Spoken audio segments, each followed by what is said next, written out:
The sea foam cut through the sapphire waters of the Solent with a precision that made the watching crowds fall silent, and Beatrice Wentworth felt the familiar surge of pure joy that came only when wind and water and human skill aligned in perfect harmony. Her hands were steady on the lines despite the salt spray that stung her eyes and the weight of the borrowed trousers that hung loose on her frame, the cap pulled low over her distinctive auburn hair, now dark with sea water and sweat. Ahead by 3 boat lengths, Lord Edmund Tilney's yacht Valiant held the inside position, the Earl's golden hair visible even from this distance, as he barked orders to his crew with the confidence of a man who had won the Regatta Cup 3 years running and expected nothing less than a 4th victory. The July sun blazed overhead, turning the white sails of hundreds of spectator vessels into a forest of brilliant canvas, and the royal pavilion on the shore gleamed with bunting and flags, while brass bands played victory marches premature in their certainty. Beatrice's father sat huddled near the mast, his breathing laboured, consumption having stolen the strength that once made Captain Josiah Wentworth a legend in naval circles. But his eyes burned with fierce pride as he watched his daughter do what he could no longer manage himself. The final mark loomed ahead, a boy bobbing in the whitecaps, and Beatrice saw what Tilney in his arrogance could not, the subtle shift in wind direction that came when coastal currents met open water, the way the pennant on the committee boat suddenly snapped northeast instead of east. She had studied these waters since childhood, had sailed them in every season and weather, had learned to read the sea the way other women read novels, and she knew with absolute certainty that the wind would shift again in precisely 40 seconds. Her heart hammered against her ribs as she made her decision, calling out orders that sent the sea foam into a tack that appeared suicidal, cutting inside Tilney's position at an angle that brought gasps from the watching crowds who thought she would surely collide or lose her wind entirely. The Earl's face went purple with rage as he realized her intention, and he shouted commands to block her, but Beatrice had already committed to the maneuver, her hands moving with the unconscious grace of 20 years' practice as she adjusted sail trim and shifted her weight to compensate for the heel. The wind came exactly when she knew it would, filling the sea foam's canvas with a crack like a gunshot, and suddenly they were flying, the yacht responding to her touch like a living thing as they shot past Valiant's stern with inches to spare. Tilney's curses carried across the water, but Beatrice had no attention for anything except the finish line, the tiller alive in her hand, the boat perfectly balanced, every sense attuned to the subtle messages of wind and wave. They crossed the line 3 seconds ahead of Valiant, and the roar from the spectator boats was deafening, a wall of sound that crashed over Beatrice like a physical force as she finally allowed herself to breathe, to feel the triumph coursing through her veins, hot and sweet and absolutely earned.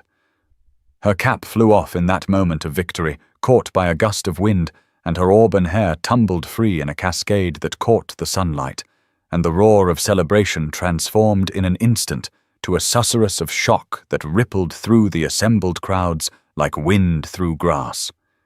In the sudden terrible silence that followed, Beatrice stood tall on the deck of the sea foam, her chin raised and her grey-green eyes the colour of a storm-tossed sea, blazing with defiance, even as her hands began to tremble with the first cold touch of understanding. Lord Tilney's yacht drew alongside, and the Earl's handsome face was contorted with an outrage that might have been comical if it were not so venomous, his athletic frame rigid with affronted masculine pride as he pointed an accusing finger across the water.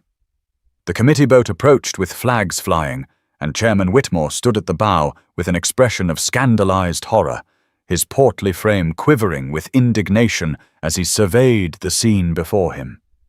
Beatrice's father tried to stand, tried to speak in her defense, but consumption had stolen his voice along with his strength, and he collapsed into a coughing fit that sprayed blood onto the deck, and Beatrice moved to support him even as her heart sank with the knowledge of what was coming. Lord Tilney's voice carried across the water with the clarity of long practice at command, each word chosen to wound and diminish. "The committee will of course disqualify this absurdity," he announced to the assembled crowds, his tone dripping with contempt. "Women crewing racing vessels? What's next? Letting them vote?" The laughter that followed was ugly, the mirth of men whose certainties had been threatened and who sought refuge in mockery, and Beatrice felt each laugh like a physical blow, even as she kept her expression carefully neutral. "My father holds the legal entry, Lord Tilney," she called back, her voice carrying despite the tremor she could not quite suppress. "I merely crewed his vessel, which the rules permit for family members. Or do you fear that precedent, because your own sons might prove as incompetent as their father when faced with real competition?"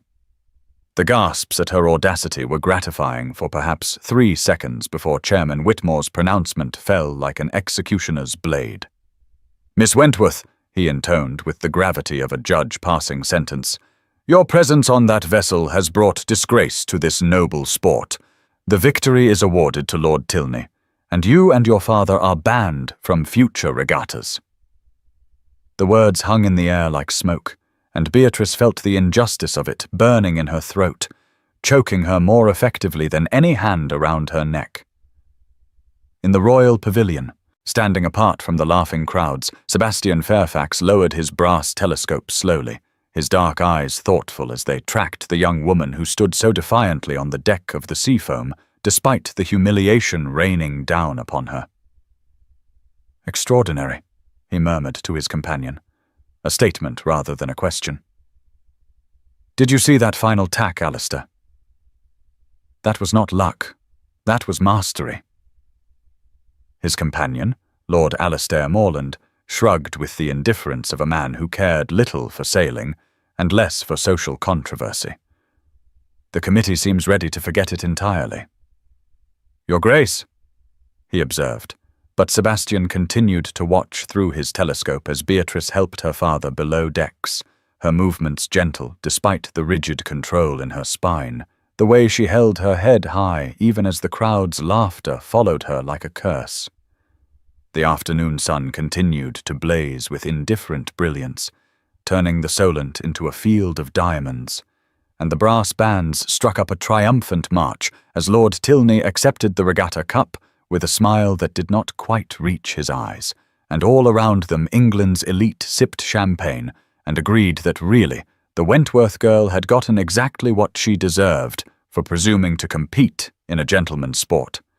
But Sebastian Fairfax stood silent and still, his telescope trained on the small yacht that was making its way slowly toward Portsmouth, and in his mind calculations were already forming, possibilities taking shape, a plan beginning to crystallize that would change not just one woman's life, but the course of English sailing itself. The wooden deck of the Seafoam became a stage of humiliation, surrounded by hundreds of boats filled with spectators who would dine out on this story for months, who would shake their heads over the scandal and tut about girls who didn't know their place, who would never understand that what they had witnessed was not disgrace, but excellence punished for the crime of existing in the wrong body. Beatrice sat below decks with her father's head in her lap, listening to his labored breathing and the distant sound of celebration from the shore. And she told herself that she would not cry, that she would not give them that satisfaction, even as something inside her chest cracked and bled in a way that had nothing to do with physical wounds.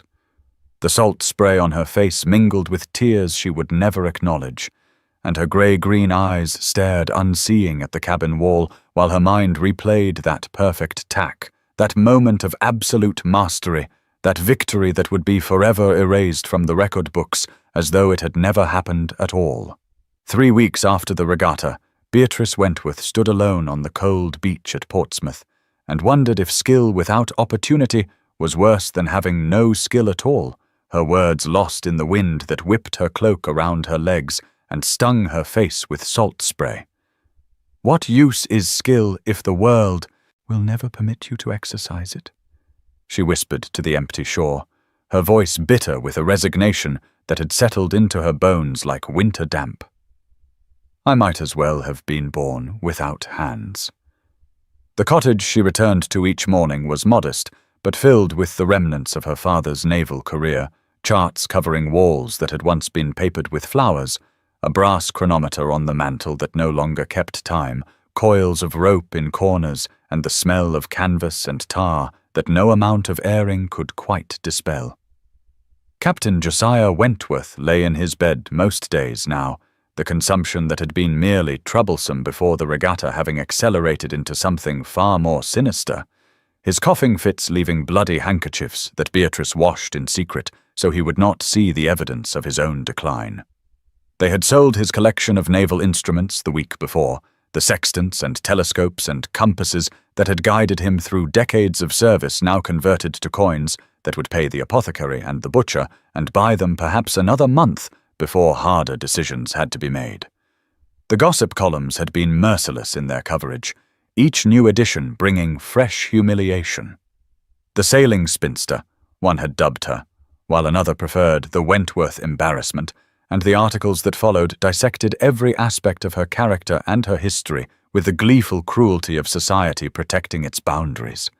She was too old at 26, too mannish in her pursuits, too educated for a woman, and too unconventional for marriage, and the few acquaintances who had tolerated her eccentricity when her father still had connections now crossed the street rather than acknowledge her presence.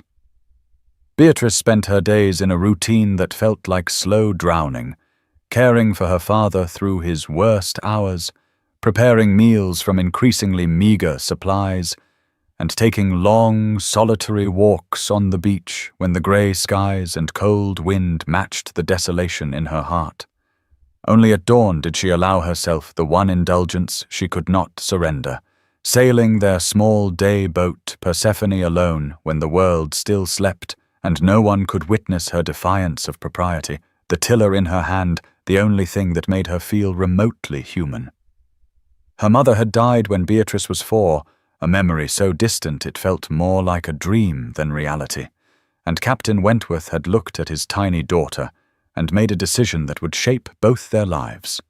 Having no sons, and refusing to believe that gender should determine capability, he had raised Beatrice as he would have raised a boy, teaching her navigation before she could read poetry, maritime law before she learned to dance, sailing before she mastered the pianoforte. She could calculate tides using lunar tables, read charts with the accuracy of any naval officer, splice rope in a dozen different configurations, and recite the tactical details of every major naval battle of the past century from Trafalgar to the Nile. This education, given with love and pride by a father who saw no limits to his daughter's potential, had made her unmarriageable in a society that valued ornamental accomplishment over practical skill. 3 London seasons had resulted in no offers, only a series of humiliating encounters with men who were either intimidated by her knowledge or dismissive of it as an aberration to be corrected through marriage. One particularly memorable suitor had informed her that no man wanted a wife who could navigate better than he could, while another had suggested that her maritime obsession was clearly compensation for the emptiness of her feminine nature. She had retreated to Portsmouth after the 3rd failed season, telling herself she preferred the honest company of boats to the dishonest company of drawing rooms, but the loneliness had settled into her like a physical ache that no amount of sailing could quite ease. Now, at 26 and notorious, she was convinced her life was effectively over, too old and too scandalous for marriage, with no acceptable outlet for the passion that burned in her chest whenever she felt wind in her face and a deck beneath her feet. The morning she returned from her dawn sail to find Portsmouth harbour transformed, Beatrice thought at first she was hallucinating from lack of sleep, or perhaps from the slow starvation of hope. Anchored in the harbour, magnificent and impossible, was a 3-masted schooner so newly built that its paint gleamed even in the weak morning light, its lines so perfect they made her throat tight with longing. The vessel flew no colours, bore no name she could see from shore, and sat in the water with the graceful poise of a thing built by masters who understood that ships were not merely wood and canvas, but living partnerships between human will and natural force. She was still staring when Mrs. Gardiner, their housekeeper, came running down the beach path with news that a naval courier had arrived with a letter for Captain Wentworth, and Beatrice's hands were shaking as she helped her father sit up to receive the sealed envelope. Inside was a deed of ownership, the legal language precise and official, transferring title of not just the schooner which bore the name the Meridian, but also two smaller racing yachts called Celestial and Windward, all three vessels registered in Beatrice's name as though such a thing were perfectly ordinary rather than completely unprecedented. The letter was brief, signed simply with the initials SF, and its contents made Beatrice's heart hammer against her ribs with a hope she was afraid to acknowledge. Miss Wentworth, the letter read in a strong, angular hand, your skill deserves a proper fleet. These vessels require an experienced captain for their maiden voyages, and I should like to engage you as sailing master for my maritime investments. Please present yourself at Thornbury House in London at your earliest convenience to discuss terms. Captain Wentworth read the letter twice, his hands trembling with more than just illness, his expression cycling through confusion and recognition, and something that might have been cautious joy. SF, he whispered, his voice hoarse. Sebastian Fairfax, the Duke of Thornbury, good God.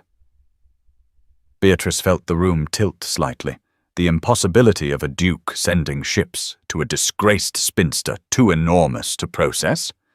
Why would a duke send ships to a disgraced spinster he has never met? She asked, her voice carefully neutral even as her mind raced through possibilities, each more unlikely than the last.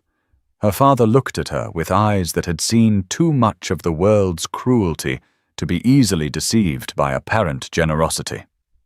Perhaps because he recognized that disgrace and merit are not always aligned, he said slowly. Sebastian Fairfax was a midshipman under Admiral Collingwood at Trafalgar, distinguished himself in action, became Duke unexpectedly when his two older brothers died in a carriage accident. He is known in naval circles as a man of unconventional opinions and considerable principle. Will you go to London? The question hung between them, weighted with all the complications of pride and desperation, hope and fear. Beatrice's first instinct was refusal, the certainty that this must be some elaborate joke, or worse, that no man gave ships to a woman without expecting something in return that she would never willingly give. But then she looked out the window at the Meridian, riding at anchor in Portsmouth Harbour, the morning light turning its sails to gold, and she felt something crack in the careful numbness she had built around her heart. She walked to the harbour alone, leaving her father to rest, and the harbour-master let her take the small tender out to the schooner without question, perhaps because the deed in her pocket bore her name, or perhaps because her face carried the expression of a woman who would not be denied. Boarding the Meridian was like stepping into a dream, every detail perfect from the teak deck smooth as silk beneath her boots to the brass fittings that gleamed with fresh polish to the rigging that showed the work of masters who understood that lives depended on the strength of every knot. She ran her hands over the rails, touched the wheel with reverent fingers, examined the sail inventory, and found canvas of a quality she had only ever imagined. And with each discovery, the hope she had tried to suppress grew stronger and more painful. The finest vessel she had ever seen, built with care and skill and resources beyond anything she could have dreamed, and it bore her name on the deed, as though she had every right to captain such magnificence. The tears came then, not from sadness, but from being truly seen for the first time in her life, from the understanding that someone somewhere had witnessed her skill and thought it deserved not censure, but celebration, not punishment, but reward. She stood at the wheel of the Meridian with tears streaming down her face, and let herself feel the hope she had been afraid to acknowledge. The possibility that perhaps her life was not over after all, that perhaps the world was larger and stranger and more full of unexpected grace than she had dared to believe. When she returned to the cottage, her father was sitting up in bed with more animation than she had seen in weeks, and the question in his eyes was clear even before he spoke. "How can I not go?" she said, her voice steady despite the tumult in her chest. "Papa, someone has finally offered me the one thing I have always wanted, the chance to sail without apology." The decision made, Beatrice began preparations for the journey to London with a mixture of trepidation and fierce determination, packing her few respectable dresses and trying not to think too hard about what sort of man sent ships to strangers or what he might expect in return. The 3 vessels remained in Portsmouth Harbour, the Meridian and Celestial, and Windward, floating like promises or perhaps like questions, their presence a constant reminder that somewhere in London a duke named Sebastian Fairfax had seen her race and reached a conclusion that no one else had reached, that her skill was worth investing in rather than suppressing. The contrast between the luxury of those ships and the working-class reality of Beatrice's reduced circumstances was stark, the gleaming paint and perfect rigging, a rebuke to the shabby cottage and empty cupboards, the possibility they represented almost painful in its brightness against the grey resignation of the past 3 weeks. Portsmouth Harbour bustled with its usual traffic of naval vessels and merchant ships, sailors and dock workers going about their business with the casual competence of men who made their living from the sea, and none of them seemed to find it remarkable that 3 magnificent ships now sat at anchor with a woman's name on their deeds. On her last morning before leaving for London, Beatrice sailed Persephone one final time, watching the sun rise over water that had been her consolation and her prison, and she made herself a promise that whatever happened in London, whatever the Duke's true motives might be, she would not surrender the one thing that made her who she was. She would sail or she would drown, but she would not pretend to be less than she was ever again. And now's the time to stop and subscribe to our channel. Every subscriber brings us closer to 1,000, which helps us keep these stories alive and coming your way. If you enjoyed this video, don't forget to like it and drop a comment telling us where you're watching from. It's always amazing to see how far these tales travel across the world. Now let's continue. Beatrice arrived at Thornbury House in Mayfair wearing her best day dress, which was simple and practical and years out of fashion. The fabric faded from sun and salt air, her hands trembling slightly as she climbed the steps to a mansion so grand it made her cottage in Portsmouth look like a garden shed. She had left her father in the care of Mrs. Gardiner with strict instructions about his medicines and meals, and the entire journey to London she had rehearsed this meeting in her mind, preparing herself for a lecherous old man who wanted her as a curiosity, or perhaps as something worse, or for a patronizing aristocrat who would treat her maritime skill as an amusing aberration to be displayed at dinner parties like a trained animal performing tricks.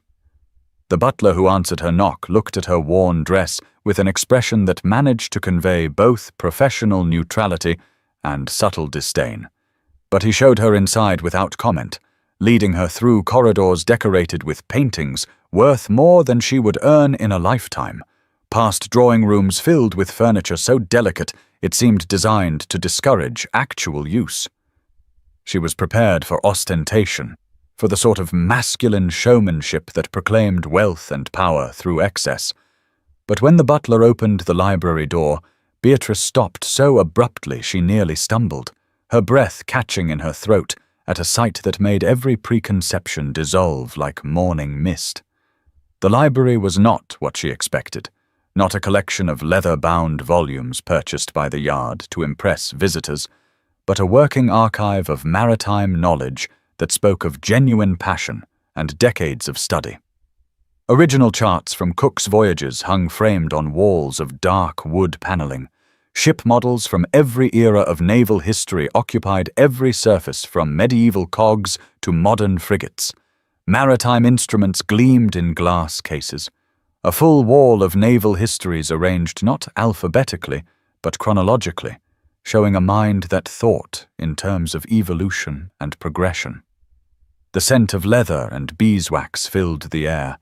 Afternoon light streamed through tall windows, illuminating motes of dust that danced like tiny ships on invisible currents. And on the massive desk in the room's center lay charts spread and weighted at corners, with instruments Beatrice recognized as tools of serious navigation, not decorative antiques. She was still cataloging details, her trained eye noting a globe that appeared actually accurate rather than decoratively approximate, when the Duke entered, and she turned to face a man who bore no resemblance whatsoever to her imaginings. Sebastian Fairfax was tall and dark-haired, with silver threading his temples in a way that suggested he was perhaps in his mid-30s, his brown eyes intelligent and assessing as they met hers with a directness that held no condescension, no mockery, no inappropriate interest, but rather the focused attention of someone evaluating a fellow professional. He was dressed simply for a duke, no excessive fobs or ornaments, his coat well-tailored but understated, clearly more comfortable in this library than he would be in a ballroom, and when he bowed, it was with the economy of movement that spoke of naval training rather than the elaborate flourishes of the ton. "Miss Wentworth," he said, his voice quiet and steady. "Thank you for making the journey to London. I hope your travels were not too arduous." She curtsied automatically, her defensive walls firmly in place, prepared to parry whatever came next. "Your Grace," she replied, her tone carefully neutral. "I confess myself curious about your letter and your very generous gift, though I am not certain I understand either." Sebastian gestured to the chairs near the window, an invitation rather than a command, and as Beatrice sat, she noticed he chose not the larger chair that would have emphasized his status, but the one opposite hers, creating an impression of equality that seemed deliberate. "Before we discuss business," he said, "I wonder if I might have your opinion on a technical matter that has been vexing me." He rose and retrieved a ship model from a nearby shelf, a sleek racing yacht with an unusual keel configuration. "I have been experimenting with deeper draft designs for improved windward performance, but I am concerned about the trade-off in maneuverability. What would be your assessment of this approach?" It was so unexpected, so genuinely interested rather than condescending, that Beatrice found herself leaning forward to examine the model before her suspicion could stop her. "The keel is too aggressive for coastal racing," she said slowly, her fingers tracing the lines without quite touching the delicate wood. "You would gain windward ability certainly, but lose tactical flexibility in tight courses with frequent tacks, and the deeper draft would limit your options in shallow water venues." She paused, then added with growing confidence, "If you reduced the keel depth by perhaps 2 inches, but increased the ballast concentration lower in the remaining depth, you might achieve a similar righting moment without sacrificing maneuverability." Sebastian's eyes lit with interest, and he leaned forward, his aristocratic reserve giving way to genuine enthusiasm. "That is precisely what my shipwright suggested, but I wanted a second opinion from someone with practical racing experience rather than merely theoretical knowledge. Tell me, how would you configure the sail plan to optimize such a design?" And suddenly they were deep in technical discussion, debating the merits of different sail configurations and rigging approaches, arguing respectfully about whether gaff or Bermuda rig provided better performance in varying conditions, exploring the mathematics of hull speed and the physics of wind interaction with canvas. Beatrice forgot to be nervous, forgot to guard her words, spoke with the passionate precision she had learned from her father and refined through years of study and practice. Sebastian challenged her ideas not dismissively, but thoughtfully, asking questions that revealed his own considerable knowledge, smiling slightly when she caught him in an error of calculation or offered an insight he had not considered. The conversation ranged across topics from navigation techniques to the proper maintenance of teak decks, and Beatrice discovered with something like wonder that she was enjoying herself, that this duke spoke her language not haltingly like a tourist attempting a foreign tongue, but fluently like a native speaker. An hour passed before Sebastian finally steered the conversation back to the reason for her visit. and Beatrice realized she had been so absorbed she had forgotten to maintain her suspicion. "Miss Wentworth," he said, his tone becoming more formal, though no less respectful. "I should explain why I asked you here. I witnessed your sailing at the Isle of Wight. That final tack was brilliant. You understood wind shear in a way Tilney never could. It was the finest piece of sailing I have seen in 20 years of watching regattas." The compliment, delivered without flattery or exaggeration, made Beatrice's throat tight. "Then why did you not speak in my defense?" "Your Grace," she asked, unable to keep the edge from her voice. "You were there in the royal pavilion. Your word might have carried weight." Sebastian met her eyes steadily, no flinching from the accusation implicit in her question. "Would it have?" he asked quietly. "Against centuries of prejudice and the Earl's wounded pride?" "I think not. I considered intervening and concluded that it would achieve nothing except perhaps making your position worse by suggesting you required a man's protection to validate your accomplishment. But I can offer something more useful than words. I can offer opportunity." Beatrice felt her defenses rising again, the familiar wariness returning. "Forgive my bluntness," she said, "but men do not typically offer women substantial employment without certain expectations." Sebastian's expression did not change, no offense taken, no surprise at her directness. "My expectation, Miss Wentworth," he said, his voice firm and clear, "is that you will revolutionize English sailing, nothing more and nothing less." The sincerity in his voice was almost painful to hear, so different from the careful manipulation she had learned to expect from men of his class. "Why?" she demanded, her frustration bleeding through her careful control. "Why does a duke care about maritime competitions or women's capabilities?" Sebastian was silent for a moment, his gaze drifting to the window where the sounds of London filtered through, carriages and street vendors and the distant calls of merchants, the city going about its business, indifferent to the conversation happening in this library. "Because I was at Trafalgar, Miss Wentworth," he said finally. "I saw what happens when talent is utilized regardless of convention. Admiral Collingwood promoted men based on skill, not birth. We won that battle because the best sailors were in the right positions. England is full of wasted talent. Women with brilliant minds confined to parlours, lower-class men denied education.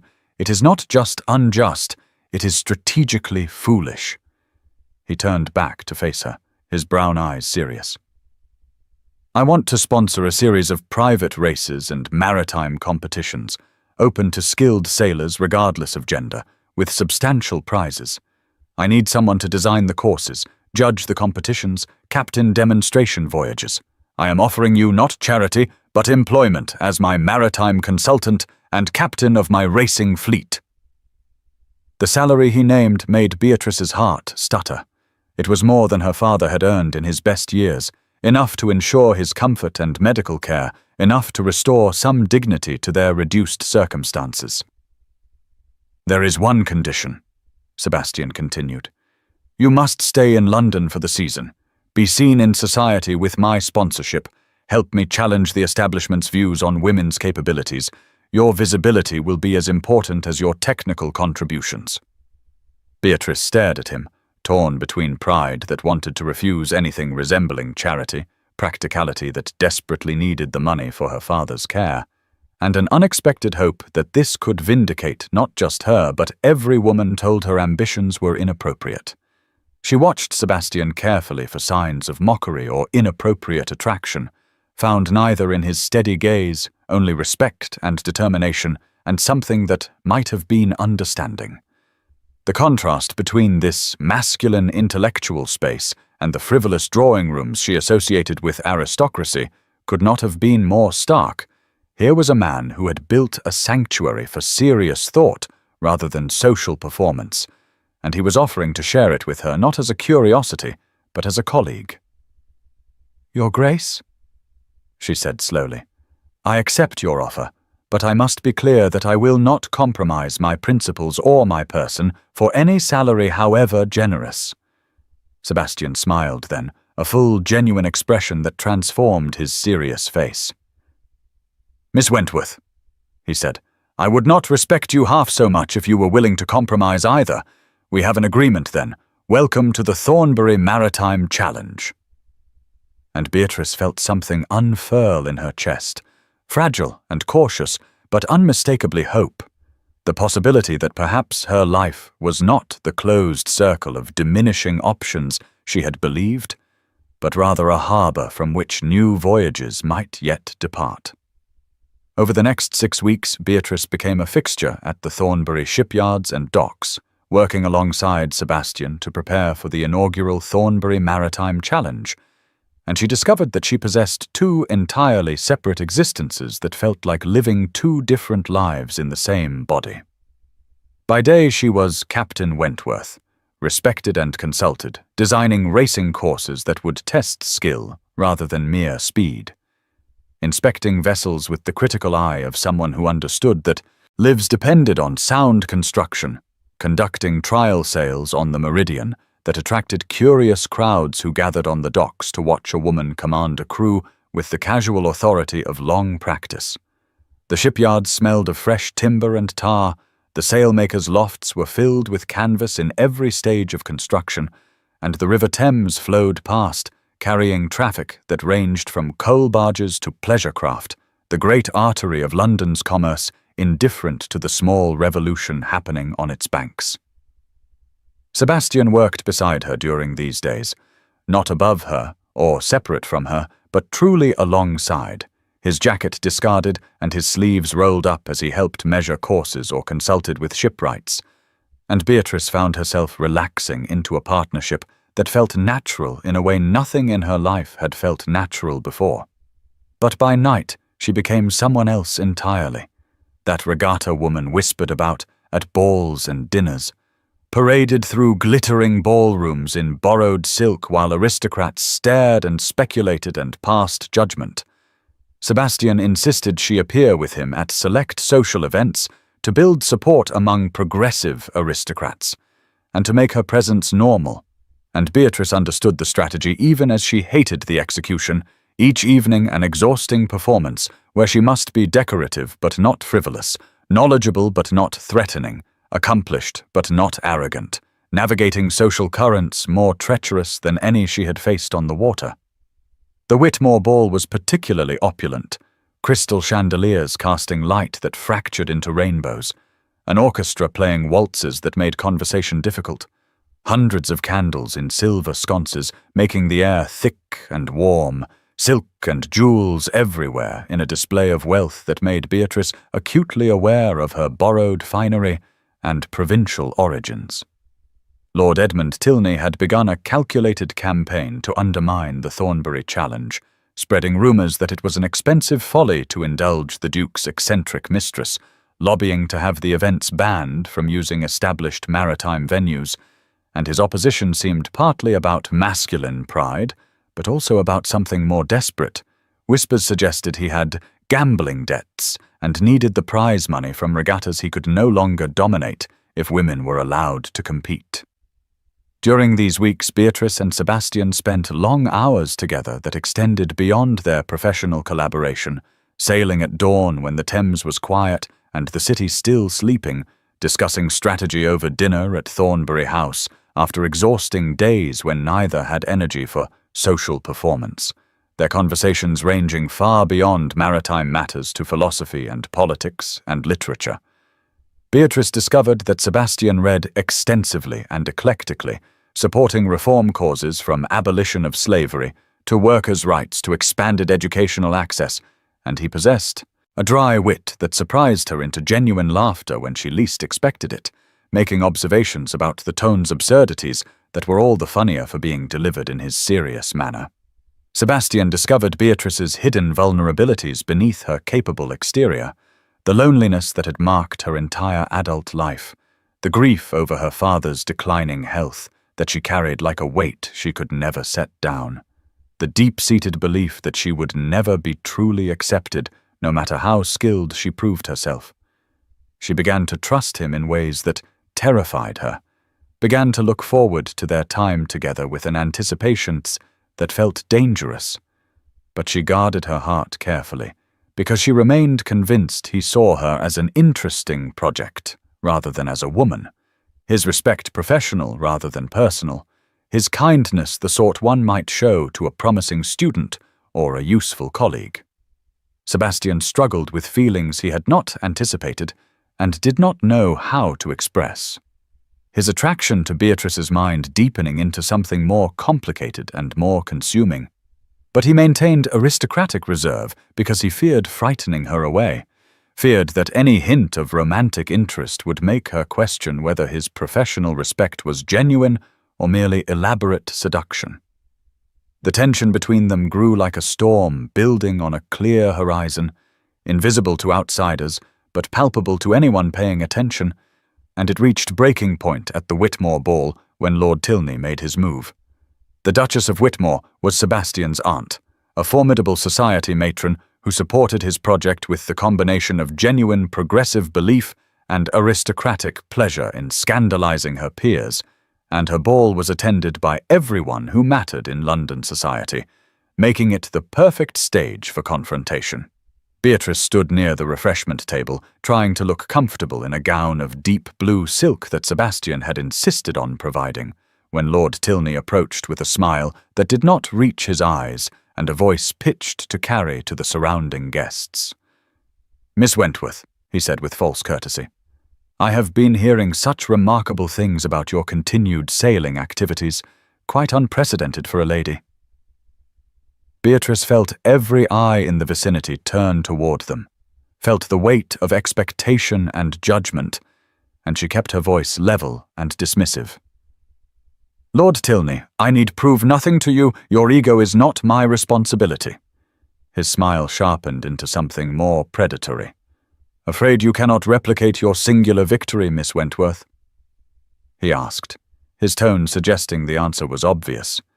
"If you truly have skill, let us race again, properly sanctioned this time with male crews to remove any advantage your lighter frame might have provided."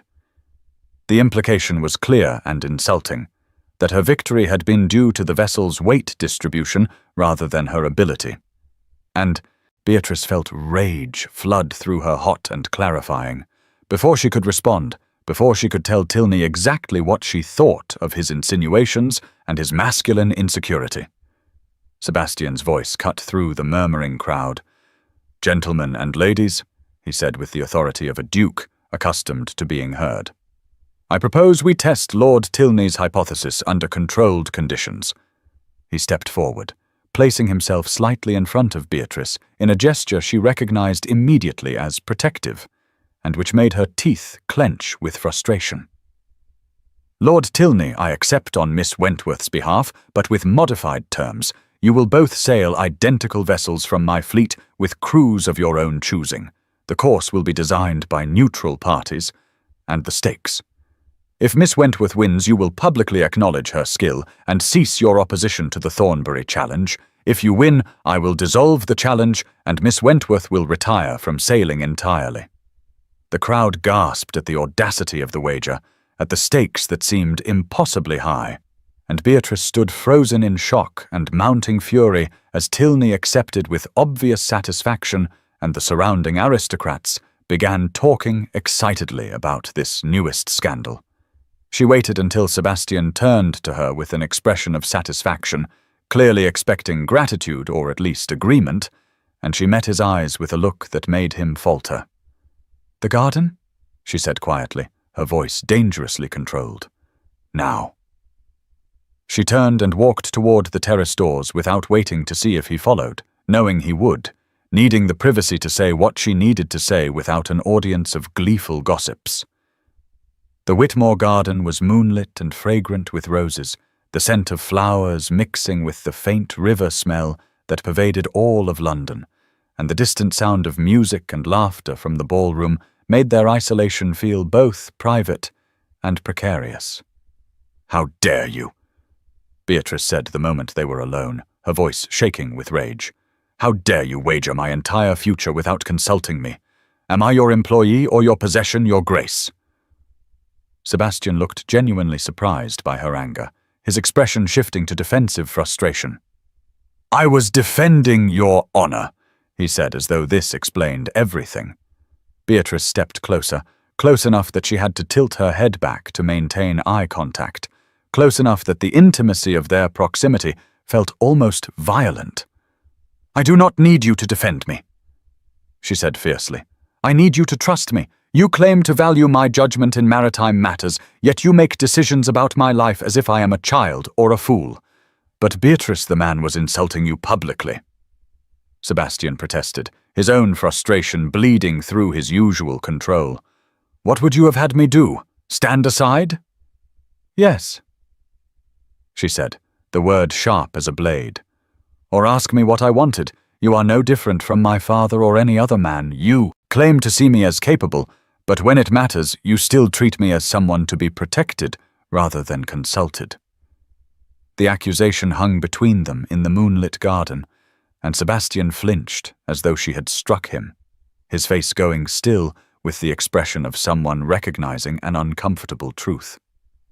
They stood close enough to speak quietly but intensely, close enough that Beatrice could see the conflict in his brown eyes, the way his jaw tightened as he processed her words.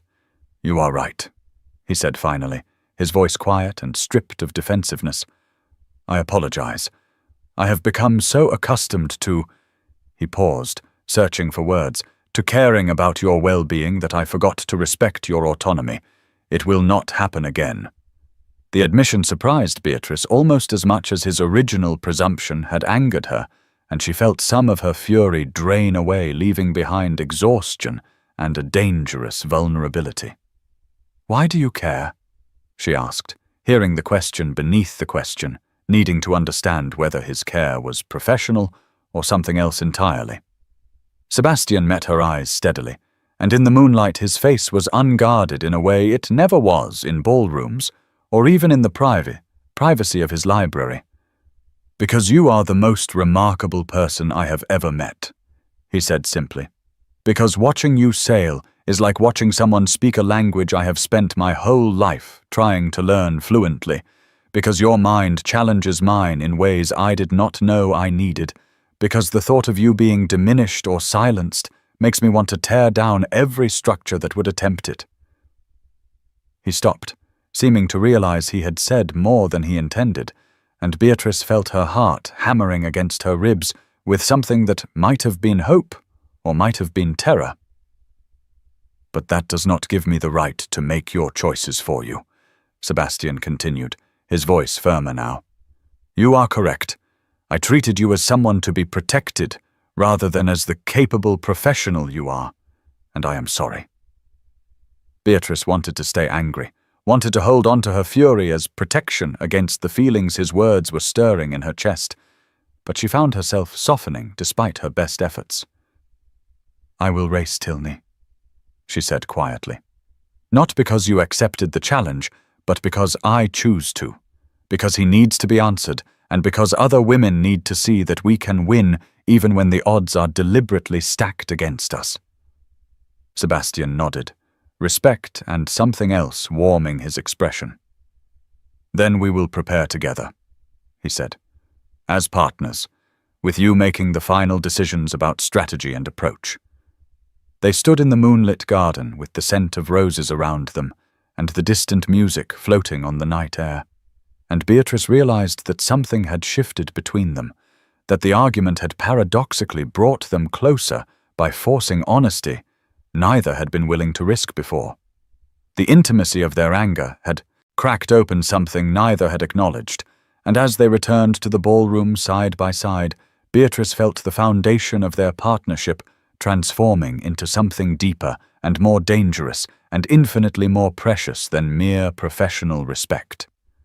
The race between Beatrice and Lord Tilney was scheduled for 3 weeks later, giving both time to prepare, and it would take place on the Thames estuary, a notoriously tricky course with shifting currents and unpredictable winds where local knowledge mattered as much as skill. Both would sail identical 30-foot sloops from Sebastian's fleet, leveling any advantage of equipment, and the event had captured public imagination in a way that surprised everyone. Newspapers covering it daily with speculation and commentary, bets placed in clubs and taverns across London, crowds planning to line the shores to witness what the papers were calling the race of the century. Beatrice threw herself into preparation with near-obsessive focus, studying charts of the estuary until she could navigate it blind, practicing maneuvers until her hands bled and her muscles screamed, pushing herself and her temporary crew through drills that left them exhausted but perfectly coordinated. Sebastian offered to help, offered his own considerable knowledge and experience, but she refused with a stubbornness that bordered on self-destruction because she needed to prove to herself, not just to society, that she could do this alone, that her victory would be entirely her own, with no suggestion that a man's guidance had made it possible. The night before the race, when Beatrice should have been resting, an urgent letter arrived from Portsmouth, Mrs. Gardiner's careful handwriting delivering news that made Beatrice's world contract to a single point of agonizing choice. Captain Wentworth's health had worsened dramatically. The doctor feared he had only weeks left, perhaps only days, and he was asking for his daughter with the desperate need of a man who understood his time was measured in hours rather than months. Beatrice stood in her small rented rooms, holding the letter with hands that shook, facing a decision that felt like choosing between her past and her future, between honoring her father and vindicating every woman who had been told her dreams were impossible.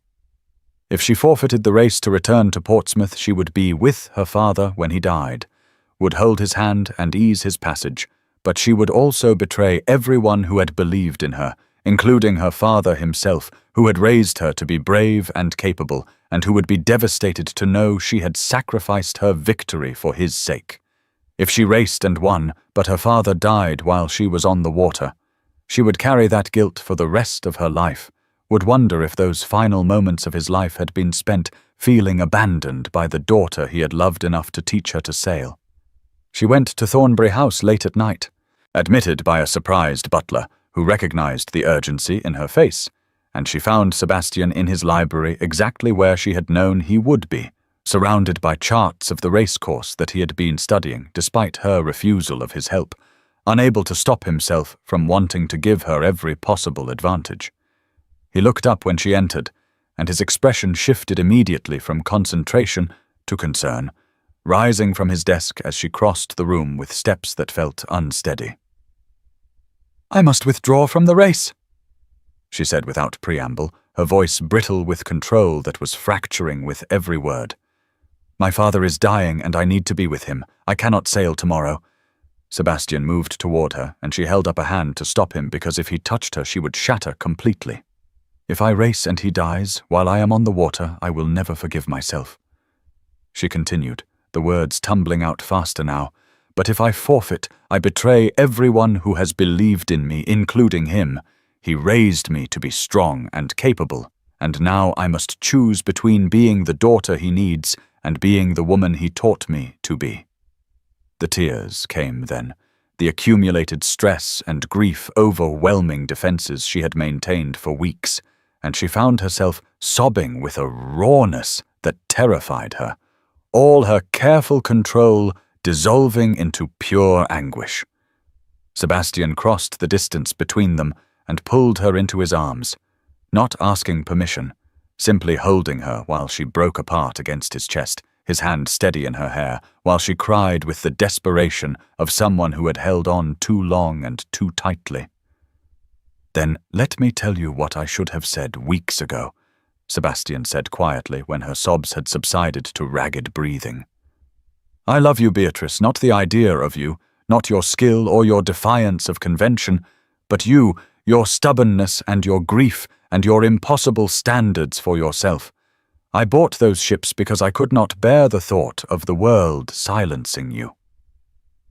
Beatrice pulled back enough to look at his face, searching for mockery or pity, finding neither, only an honesty that made her heart stutter.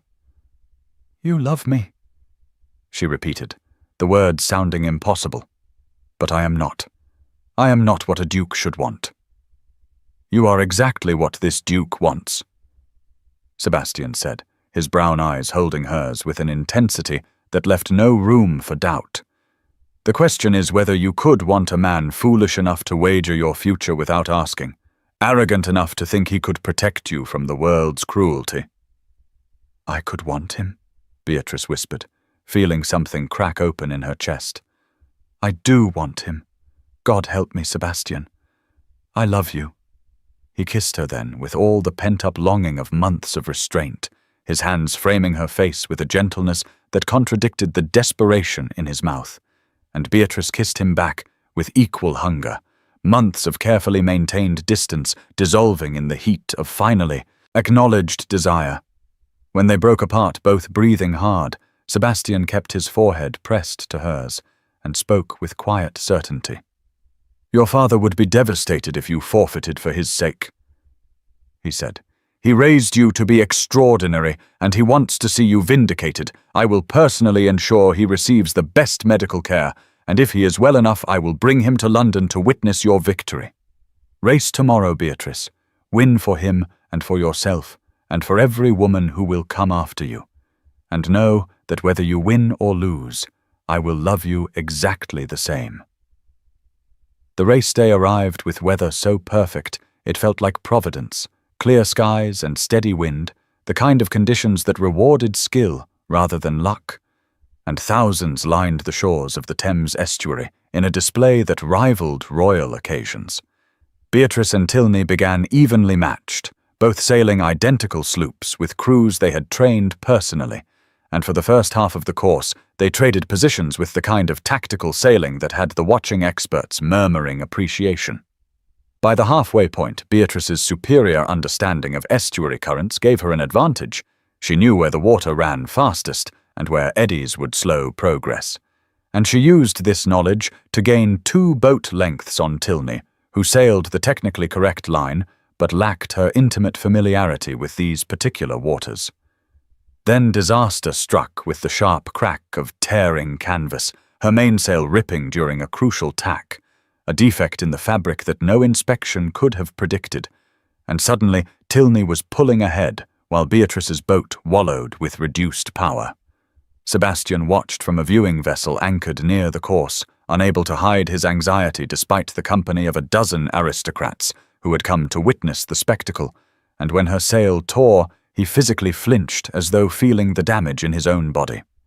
Beatrice had seconds to decide, retire with honor, and lose everything the challenge represented, or attempt a dangerous repair while underway that could capsize her if she made a single error in the tricky estuary currents.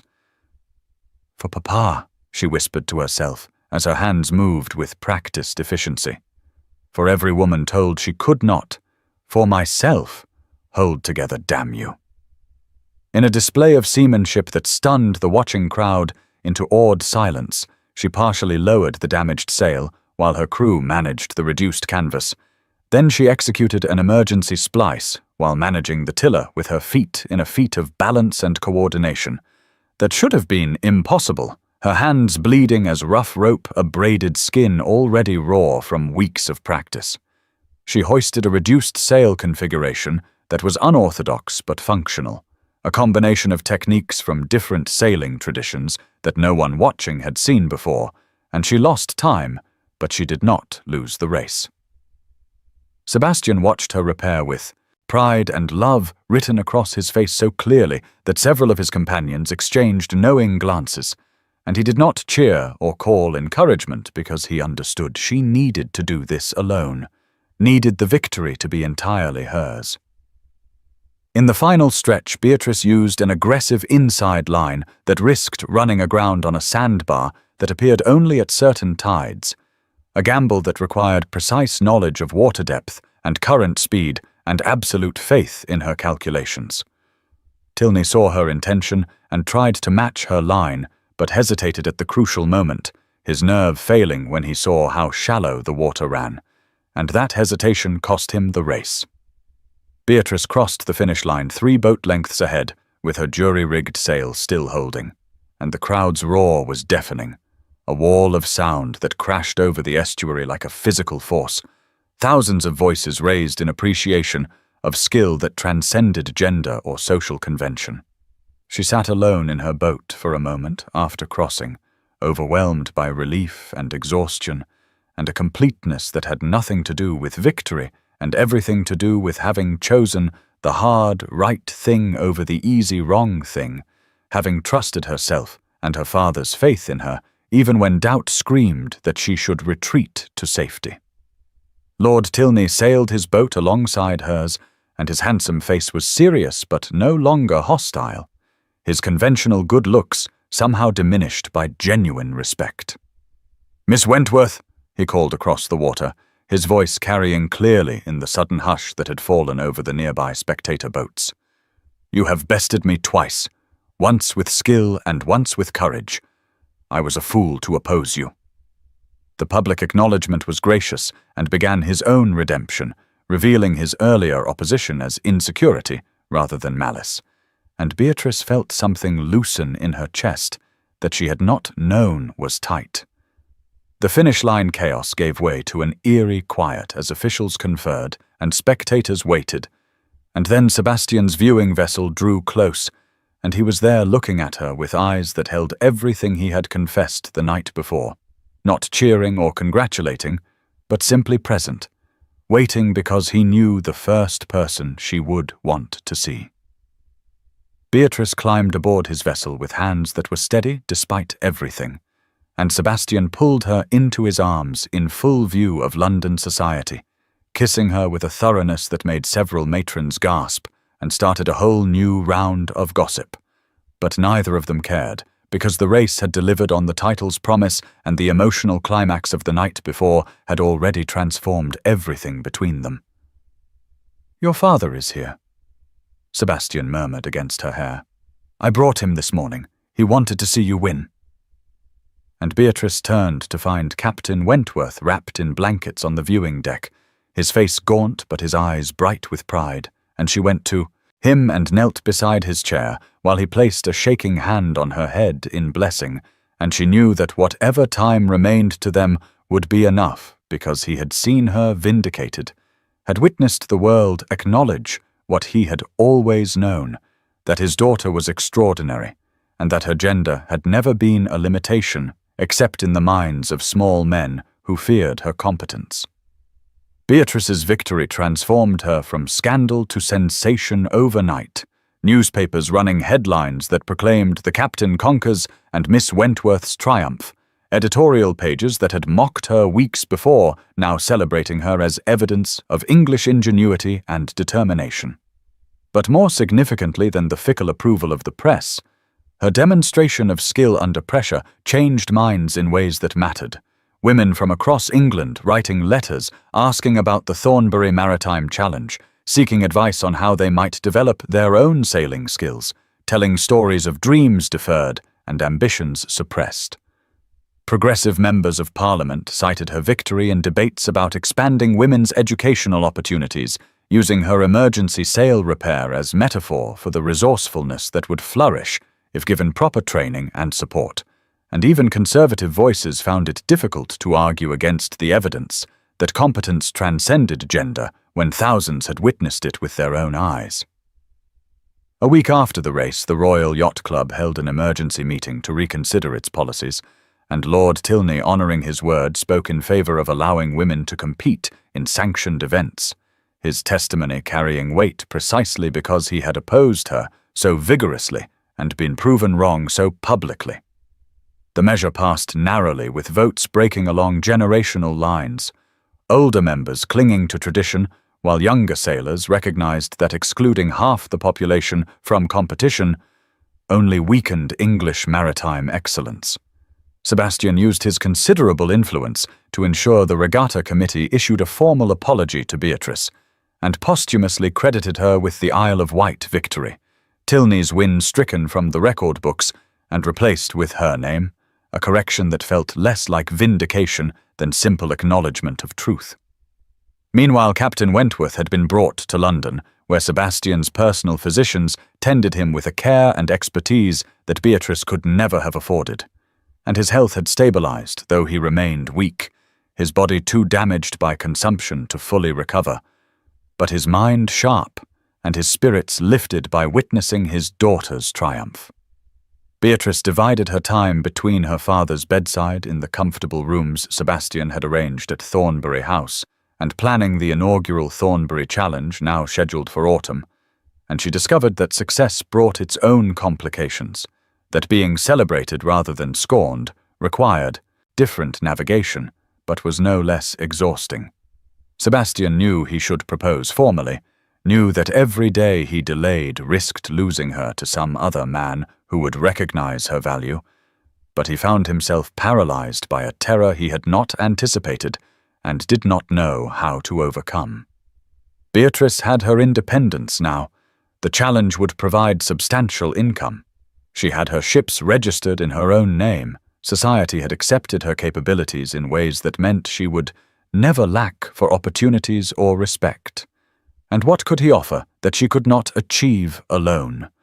What reason could he give for why she should bind herself to him beyond gratitude for support she no longer needed?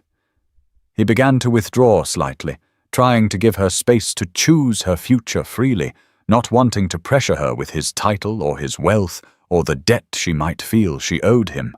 And Beatrice, watching this withdrawal, felt her heart crack with the certainty that his interest had been in the project, not the woman, that now that she was successfully launched into society, he was retreating to find new causes to champion. The confrontation came at the Thornbury Challenge launch celebration, a garden party at Thornbury House that was elegant but relaxed. The grounds decorated with maritime touches like rope arranged in decorative knots, compass roses painted on silk bunting, model ships as centerpieces on tables laden with refreshments.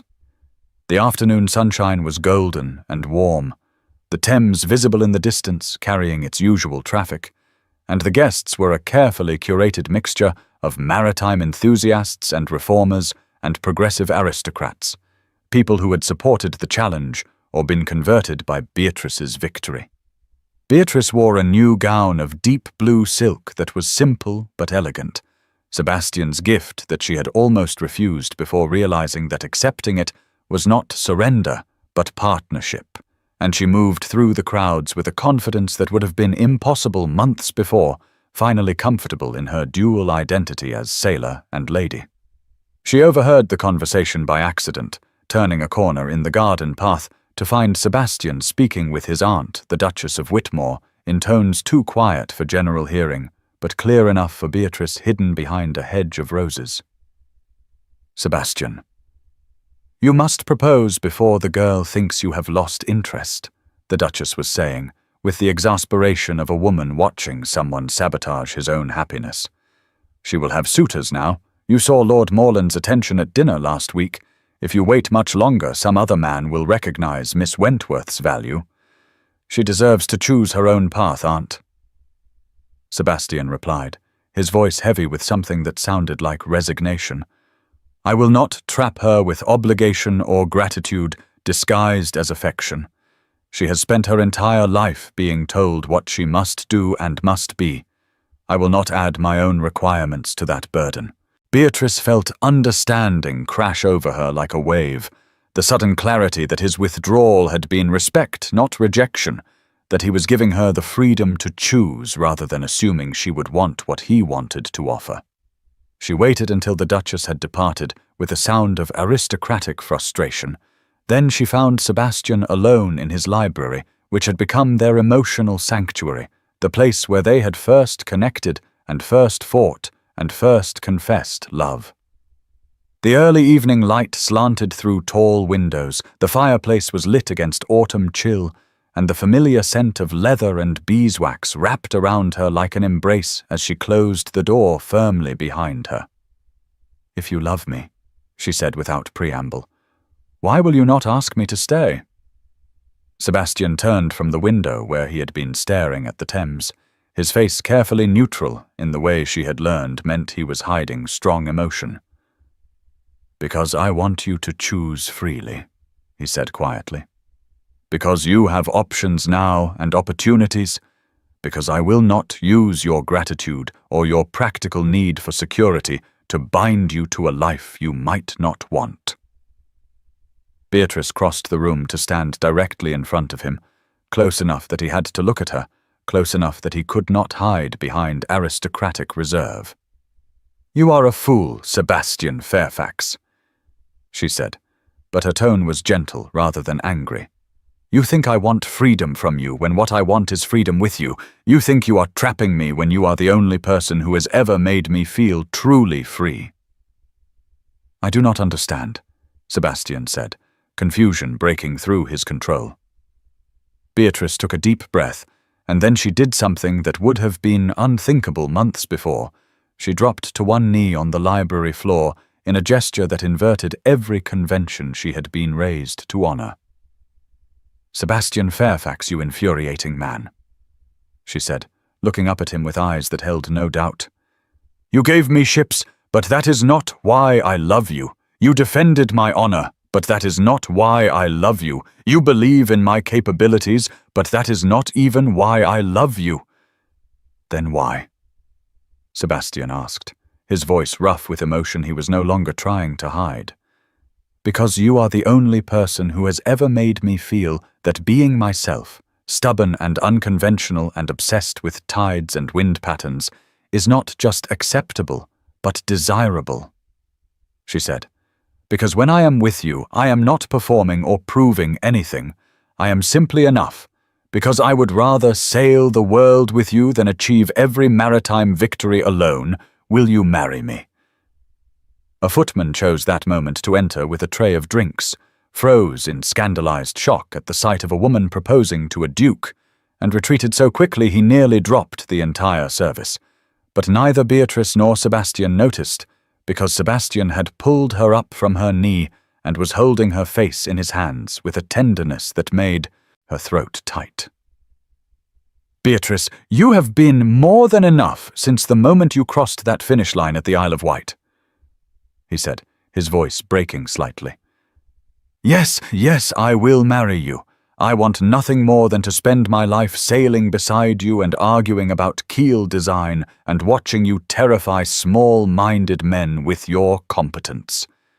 His acceptance was immediate and emotional, and when he kissed her it was with the desperation of someone who had been preparing to lose something precious and discovered instead that it was choosing him, that he was wanted not for his title or his wealth, but for himself.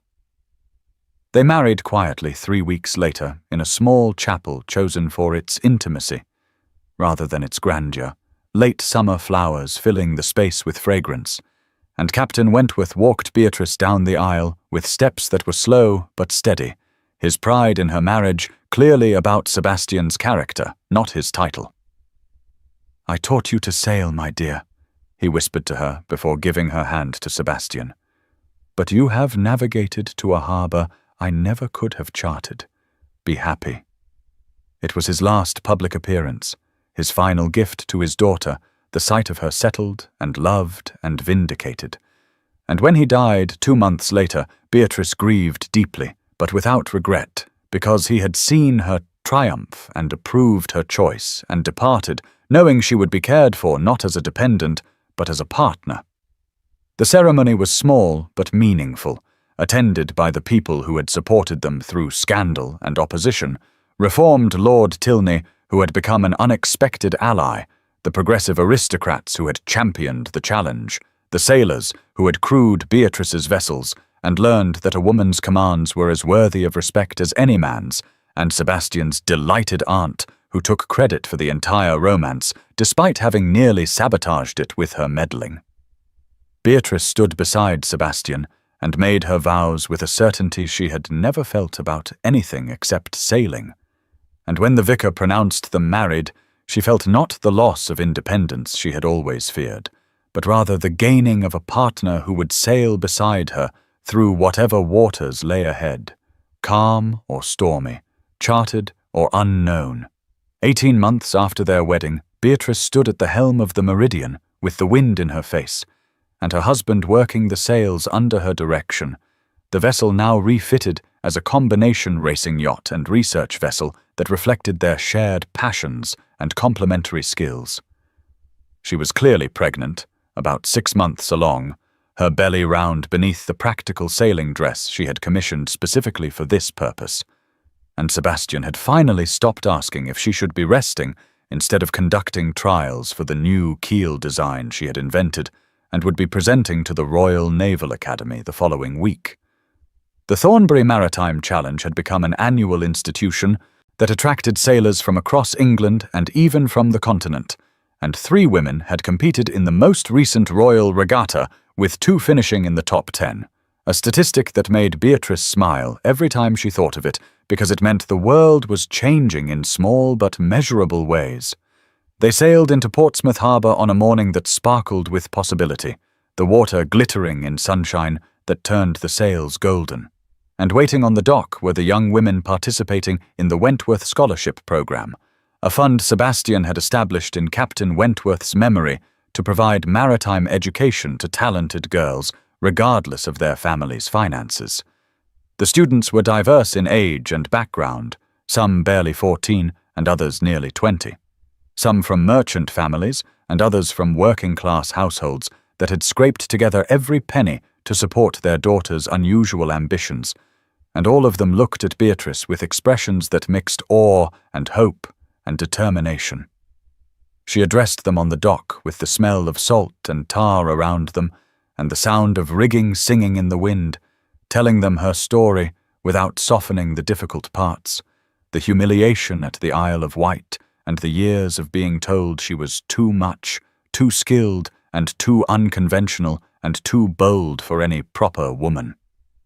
3 years ago I was told that my greatest victory was invalid because of my gender, she said, her voice carrying clearly across the assembled group. Today I am consulting with the Royal Navy on ship design. What changed, not the world's willingness to accept me, that came slowly and is still incomplete. What changed was my willingness to stop seeking permission to be excellent. A young student raised her hand tentatively, her face earnest beneath a cap that barely contained her dark curls. But what if we fail, miss? What if we are not strong enough or skilled enough? Beatrice smiled at the question, because she had asked it herself so many times, had lain awake nights cataloguing her inadequacies and imagining all the ways she might prove insufficient. Then you will fail and learn and try differently, she said gently. But you will do it having attempted something remarkable. I would rather be remembered as the woman who tried and failed than the woman who never tried at all. And besides, the difference between strong enough and not strong enough is usually just practice and determination and refusing to accept that your gender determines your capabilities. That evening at Thornbury House, Beatrice and Sebastian were in the library, because where else would they be? The room that had been his sanctuary now thoroughly theirs, with her charts mixed among his books and her instruments sharing shelf space with his maritime histories. Sebastian was editing her technical drawings for the Naval Academy presentation, his comments written in the margins with the precision of someone who understood both the theory and the practical application, while Beatrice read through correspondence that had accumulated during their sailing trip. Among the letters was one from Charlotte Tilney, Lord Edmund's younger sister, who wrote with barely contained excitement that she had just been accepted to the Royal Naval Academy's new and scandalously coeducational maritime engineering program, a development directly inspired by Beatrice's example and the changing attitudes her victory had helped catalyze. This angle on the keel, Sebastian said, looking up from the drawings. Have you tested it in heavy weather? Not yet, Beatrice replied, setting aside Charlotte's letter with a smile. I thought we would take the Meridian to Cornwall next month if the baby cooperates. Sebastian's expression shifted through several emotions in rapid succession, concern and exasperation and reluctant admiration. Beatrice, you will be 7 months pregnant, he said with the tone of someone who knew he was fighting a losing battle, and therefore perfectly capable of sailing. She countered, meeting his eyes with amusement. Sebastian, we have discussed this. I am pregnant, not invalid, and our child will benefit from experiencing the sea before birth. It will make them a natural sailor. Sebastian smiled despite himself, shaking his head in surrender. I know. he said. "I am working on accepting that our child's first voyage will be in utero, though I reserve the right to worry excessively and insist on extra safety precautions." Their conversation revealed the comfortable intimacy of equal partners who had learned each other's languages and rhythms over months of shared work and shared life. They debated the keel design technicalities with the ease of people who enjoyed intellectual sparring, Sebastian conceding to Beatrice's expertise when her arguments were sound and pushing back when he thought she was overlooking variables. And she asked his opinion on how to handle the Naval Academy's inevitable resistance to her proposals, knowing he understood the politics of institutional change in ways her direct nature sometimes missed. They discussed names for the baby, with both hoping for a daughter, though planning to teach the child to sail regardless of gender, arguing cheerfully about whether Eleanor or Josephine better honored their mothers while also sounding strong enough for a future sailor. The library had evolved to reflect their blended lives, a cradle in the corner being built by the estate carpenter from teak, salvaged from a ship that had served in Nelson's fleet, Beatrice's practical sailing clothes hanging beside Sebastian's formal coats in the wardrobe, the scent of beeswax and leather now mingled with the salt smell that clung to everything they owned. Later, when Sebastian had gone to consult with his steward about estate business, Beatrice sat at her desk and opened the journal she had kept since childhood, the pages chronicling her journey from hopeful girl to humiliated woman to vindicated sailor to contented wife. She wrote directly to her future child, her hand moving across the page with the confidence of someone who had finally learned that her story was worth telling. "To my child," she wrote, "your father gave me ships, but more importantly he gave me the freedom to captain them. He saw in me not a project to be improved or a problem to be solved, but a partner to be valued. May you find someone who offers you not a harbor from life's storms, but a compass to navigate them with confidence." She wrote about the journey from being told she was too much to finding someone who celebrated those very qualities, about learning that love was not about diminishing yourself to fit someone else's expectations, but about finding someone whose expectations expanded to embrace all of who you were. "May you always choose the helm over the harbor," she wrote, "the storm over the shelter, the life you want over the life you are told to accept. And may you know that every no you encounter is simply redirection toward a better, yes. Every closed door is simply the universe pushing you toward the door that was meant to open." Sebastian came to stand behind her chair, reading over her shoulder in the companionable way they had developed.